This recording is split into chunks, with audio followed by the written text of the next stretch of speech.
হরে কৃষ্ণা। রাধে রাধে বন্ধুরা, আমাদের বৃন্দাবন প্রেমিনিতায় চ্যানেলে আপনাদের সকলকে স্বাগত। সকল বৈষ্ণব ভক্তবৃন্দের চরণে আমার প্রণাম। আপনারা সকলে কেমন আছেন? আশা করি রাধারানীদের কৃপায় সকলেই ভালো আছেন। তো আমি শুক্লা আজকে আপনাদেরকে রাধারানীর একটা অপূর্ব লীলা কথা শোনাবো, যে রাধারানী ভক্তের দেওয়া বস্ত্র এমন গ্রহণ করেছিলেন। অর্থাৎ এখানে দেখুন ভগবান কী করেন, রাধারানী এবং ভগবান শ্রীকৃষ্ণ আমাদের ভক্তদের মনের ভাব গ্রহণ করেন, ভক্তদের প্রেম গ্রহণ করেন। অর্থাৎ ভক্তরা যদি ভগবানকে ভালোবাসেন তো ভগবান কী করেন, ভক্তের সেই প্রেম ভালোবাসা কিন্তু গ্রহণ করেন। এবং দেখুন একবার কী হয়েছিল এক ভক্তের সাথে, যে ঘটনাটা হয়েছিল সেই বিষয়ে আপনাদের আজকে বলবো। তো তার আগে যারা বন্ধুরা আমাদের চ্যানেল নতুন, অবশ্যই আমাদের চ্যানেলকে সাবস্ক্রাইব করে পাশের বেল আইকনটা প্রেস করে দেবেন এরকম নিত্য নতুন সুন্দর সুন্দর ভিডিও দেখার জন্য। কারণ আমাদের চ্যানেল রয়েছে বৃন্দাবনে অনেক সুন্দর সুন্দর ভিডিও।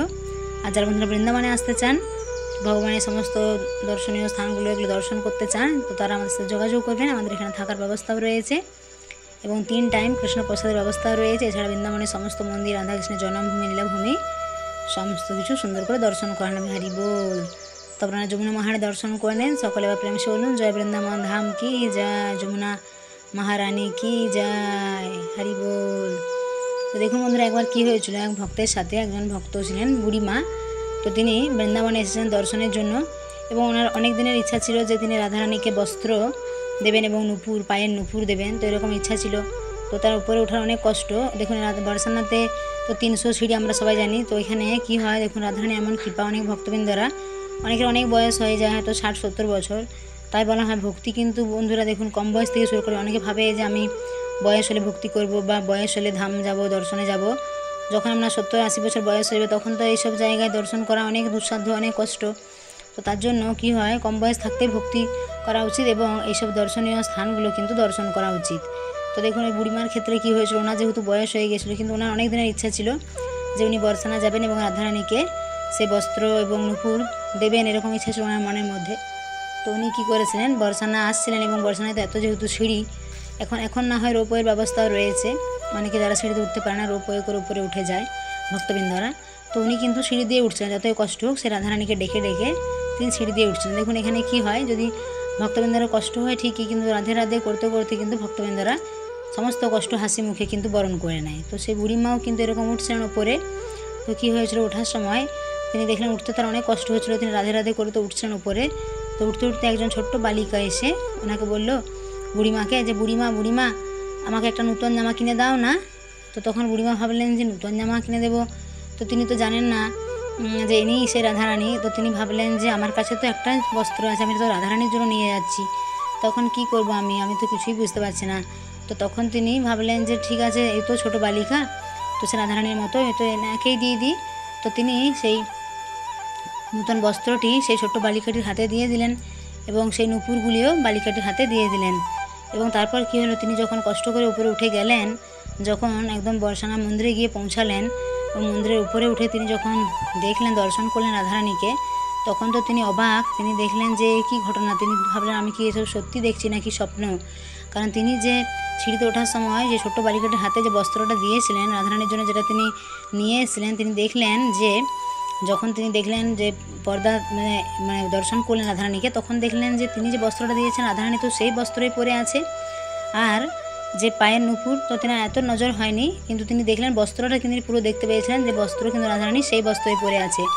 তো তখন তিনি ভাবলেন, তিনি বুঝতে পারলেন, তখন তিনি অঝোর নয়নে কান্না করেছেন। তিনি ভাবলেন যে তাহলে আমার সাথে রাস্তায় যা দেখা হয়েছিল সেই বালিকাটি সে আর কেউ নয়, সে স্বয়ং রাধারানী। তো দেখুন ভক্তের ভাব ভগবান কেমন করে গ্রহণ করে, রাধারানী কেমন করে স্বীকার করেন। অর্থাৎ তিনি যেহেতু মনে মনে ভেবেছিলেন, এত ভিড়ের মধ্যে হয়তো তিনি সেখানে পৌঁছাতে পারতেন না। কারণ আমরা অনেক সময় দেখেছি বর্ষানা মন্দিরের ভেতরে পুজো দিতে গেলে কি হয়, এত ঠেলাঠেলি হয় যে ভক্তবৃন্দরা ভেতরে অনেকে যেতেই পারে না ঠেলাঠেলিতে। তো সেই বুড়িমার ক্ষেত্রেও কষ্ট হতো, তাই রাধারানী স্বয়ং নিজেই সেই সিঁড়িতে বুড়িমার কাছ থেকে সেই বস্ত্র এবং নুপুরগুলো দেখুন নিয়েছেন। তাই বললে যে ভক্তরা যদি ভগবানকে মনের অন্তর থেকে ডাকে, তো ভগবান কিন্তু ঠিক সাড়া দেয় এবং ভগবান ঠিক সেগুলো কিন্তু গ্রহণ করে। তার জন্য আমাদের উচিত ভগবানের সাথে এমনভাবে প্রেম ভালোবাসা জড়িত থাকা যে ভগবান সবসময় আপনার বিপদে দেখবেন পাশেই থাকবে, বা আপনি যখন মন থেকে ডাকবেন তো ভগবান দেখবেন সবসময় আপনি ভগবানকে পাশেই পাবেন। তো দেখুন আপনারা এখন দর্শন করে নেন রাধারানীকে। তো সকলের প্রেম সে বলুন, জয় বর্ষানে বাড়ি রাধারানী কি যায়, রাধে রাধে লাডলি জু কি যায়। দেখুন বর্ষানাতে বন্ধুরা আমরা সবাই জানি যে খুব ভিড় হয়, কিন্তু বৃন্দাবনে আসলে বর্ষানা দর্শন করবো না এরকম হয় না, কারণ সকল ভক্তবৃন্দের একটা ইচ্ছে থাকে যে বৃন্দাবনে গেলে বর্ষানা একবার যাবো, যতই কষ্ট হোক এবং বছরের যে কোনো সময় হোক না কেন। এখন প্রায় সারা বছরই ভিড় থাকে বৃন্দাবনে, কিন্তু বর্ষানাতে খুব ভিড় হয় বেশিরভাগ দিনই, পূর্ণিমা একাদশী এগুলো তো খুব ভিড় হয়। এছাড়া অন্য দিনেও খুব ভিড় থাকে দর্শনের জন্য, ভক্তবৃন্দরা আসে এবং সকাল থেকে একদম দুপুর পর্যন্ত দর্শন হয়। দুপুরে একটু টাইম থাকে, বন্ধ থাকে, তারপর বিকেল থেকে আবার আপনি সন্ধ্যা পর্যন্ত দর্শন করতে পারবেন, এরকম নিয়ম রয়েছে। এছাড়া বর্ষানার আশেপাশে অনেক মন্দির রয়েছে, আপনারা সেগুলো দর্শন করতে পারবেন। তো বন্ধুরা দেখুন এত সুন্দর সুন্দর ভিডিও আপনারা অন্য সকলকে শেয়ার করে দেবেন, অন্য সকলে এত সুন্দর সুন্দর ভিডিওগুলো বাড়ি বসে দর্শন করতে পারে। হারি বল। তো দেখুন বর্ষানার উপর থেকে চারিদিকটা কত সুন্দর দেখা যাচ্ছে। ভক্তবৃন্দরা কিন্তু এইসব দর্শন করার জন্য আসে, এত সুন্দর। আর এখানে পাশেই রয়েছে ময়ূরকুটি, ধানগড়, মানগড় এইসবগুলো রয়েছে। আর রাধারানী যখন মান করেছিলেন তখন সেই মান গড়েছিলেন। আর এখানে পাশে একটা রয়েছে গহরবন, সেই গহরবনেরও হিস্ট্রি আপনাদের একবার শুনিয়েছিলাম। সেখানে কী হয়েছিল, একবার রাধারানী এত সুন্দর শৃঙ্গার করেছিলেন, তো তিনি সেই গহরবনের মধ্যে এখনও সেখানে ঘন জঙ্গল, যে দিনের বেলাতে খুব ঘন জঙ্গল রয়েছে সেই গহরবনে। তো রাধারানী খুব সুন্দর শৃঙ্গার করে সে গহরবনে এসেছিলেন এবং ভগবান তখন কী হয়েছিল, সারা দিন প্রায় কেটে প্রায় সন্ধ্যা হবে এরকম সময় হয়ে গিয়েছিল। তো ভগবান শ্রীকৃষ্ণ যখন আসলেন তখন রাধারানী বললেন যে আমাকে কেমন লাগছে দেখতে, বা আমাকে আজকে আমার এই শৃঙ্গার কেমন হয়েছে। তখন ভগবান বললেন চাঁদের মতো সুন্দর। তখন রাধারানীর মনে খুব কষ্ট পেয়েছিলেন যে চাঁদের গায়ে তো কলঙ্ক থাকে, তো তুমি আমাকে এরকম বললে, তাহলে আমার মধ্যে কি কলঙ্ক রয়েছে, তুমি আমাকে এরকমভাবে অপমান করলে, এইসব বলে রাধারানীর মনে খুব কষ্ট। তো তিনি কান্না শুরু করলেন এবং ভগবান ভাবলেন যে কি হলো, অন্ধকারে তো তিনি কিছু দেখতেই পাচ্ছিলেন না, তার জন্য তিনি এরকমভাবে বললেন, ভাবলেন রাধারানীর হয়তো ভালো লাগবে, কিন্তু রাধারানী উল্টে খুব কষ্ট পেয়েছিলেন। তো তখন কি হয়েছিল, রাধারানী খুব মন খারাপ করে যে ময়ূরকুটি রয়েছে সেখানে, তখন ভগবান শ্রীকৃষ্ণ কী করলেন, গোপীদেরকে বললেন যে রাধারানীর কেন এরকম হয়েছে, রাধারানী কেন এত দুঃখ পেয়েছেন, এবং তিনি সে মান করে মান ঘরে চলে গিয়েছিলেন। তখন ভগবান শ্রীকৃষ্ণ ভাবলেন কী করে মান ভঙ্গ করবেন। তখন তিনি গোপীদের কাছে গেলেন, রাধারানী সখীদের কাছে গেলেন এবং সখীদেরকে বললেন যে কি হয়েছে। তখন সখীরা বললেন কেন কি হয়েছে কানাইয়া, তুমি কি বলেছো রাধারানীকে। তখন কানাইয়া সব সবিস্তারে বললেন যে আমি এরকম বলেছি, রাধারানী তো অনেক শৃঙ্গার করেছিলেন, কিন্তু এত অন্ধকারে আমি তো কিছু দেখতে পাইনি, তাই বলেছিলাম যে তোমাকে চাঁদের মতো সুন্দর লাগছে, তো উনি তো খুব কষ্ট পেয়েছেন। তখন গোপীরা বললেন হ্যাঁ, তো চাঁদের গায়ে তো কলঙ্ক রয়েছে, তুমি তাহলে রাধারানীকে এভাবে বলেছো, ওনার মনে খুব কষ্ট হয়েছে। তখন বললেন তাহলে এখন কি করা যায়, এখন কি উপায় আছে, রাধারানী কী করে মানভঙ্গ করব। তখন গোপীরা বললেন একটা উপায় আছে, এখানে যে ময়ূরকুটি এখন যে রয়েছে যে জায়গাটা, তো সেখানে কি হয়, প্রতিদিন রাধারানী কী করেন, ওখানে অনেক ময়ূর আসে এবং সেই ময়ূর দিকে রাধারানী দানা দেন, অর্থাৎ কোনো খাবার দেন, এবং সেই ময়ূরগুলো এসে কী করে, সেই খাবারগুলো খায়, গ্রহণ করে। তো গোপীরা বললেন তুমি তাহলে সেখানে যাও, তো রাধারানী আসবে, তোমার সেখানে কিন্তু রাধারানীর সাথে দেখা হবে, তুমি সেখানে রাধারানীর দর্শন পাবে। তো এই বললেন গোপীরা, এবং ভগবান শ্রীকৃষ্ণ সেখানে গেলেন। কিন্তু ভগবান শ্রীকৃষ্ণ যদি নিজের স্বরূপে যান তাহলে তো রাধারানী চিনতে পেরে যাবেন। তাহলে ভগবান কী করলেন, ভগবান ময়ূর রূপ ধারণ করলেন। তাই বন্ধুরা আপনারা যদি বৃন্দাবনে আসেন, এবং অনেক সময় আপনার ময়ূর দর্শন হয়, এরকম অনেক সময় হয় অনেক জায়গাতে, তো ভগবান ময়ূর রূপ ধারণ করলেন।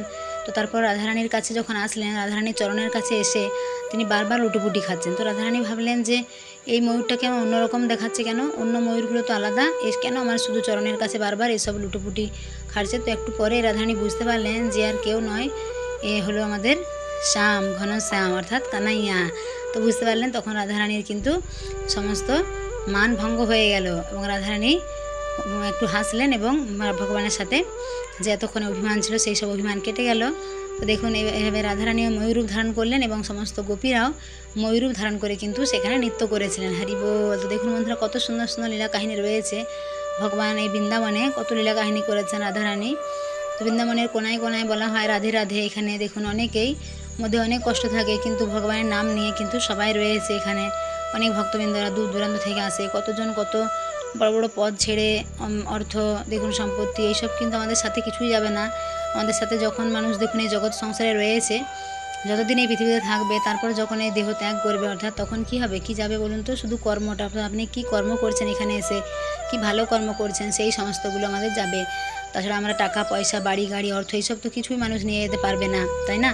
তো এই জন্য বন্ধুরা আমাদের কিন্তু ভগবানের সেবার সাথে জড়িত থাকা উচিত, ভগবানের প্রতি প্রেম ভালোবাসা আমাদের থাকা উচিত, সকলের সাথে ভালো ব্যবহার করা উচিত, এগুলো আমাদের কিন্তু করা উচিত। আর দেখুন ভগবানের প্রতি প্রেমটা ধীরে ধীরে বাড়ানো উচিত, অর্থাৎ আমাদের কৃষ্ণ প্রেম লাভ করা উচিত। তার জন্য আমাদের ভগবানের সুন্দর সুন্দর যে ব্রতগুলো রয়েছে, আমরা প্রতিটি একাদশী যদি সুন্দর করে পালন করি, ভগবানের প্রিয় শ্রেষ্ঠ একাদশী, দেখুন গুরু বন্ধুরা, সামনে আসছে বরুথিনী একাদশী মাহাত্ম্য আমি দিয়েছি, আপনারা সেই ভিডিওটা দেখে নেবেন। আর এখন চলছে পবিত্র বৈশাখ মাস, আপনারা বৈশাখ মাসেরও যে নিয়মগুলো পালন রয়েছে সেই নিয়েও একটা ভিডিও আমাদের চ্যানেলে রয়েছে, তো আপনারা সেটাও দেখে নেবেন। বৈশাখ মাসে যে নিয়মকানুনগুলো আপনারা পালন করুন। তো সকলে ভালো থাকবেন, সুস্থ থাকবেন। আর বন্ধুরা, যারা আমাদের চ্যানেল নতুন, অবশ্যই আমাদের চ্যানেলটাকে সাবস্ক্রাইব করে পাশের বেল আইকনটা প্রেস করে দেবেন এরকম সুন্দর সুন্দর ভিডিও দেখার জন্য। আর যারা বৃন্দাবনে আসতে চান তারা আমাদের সাথে যোগাযোগ করবেন। তো সকলে প্রেম সে বলুন হরে কৃষ্ণ কৃষ্ণ কৃষ্ণ হরে হরে, হরে রাম রাম রাম হরে হরে, হরি বল।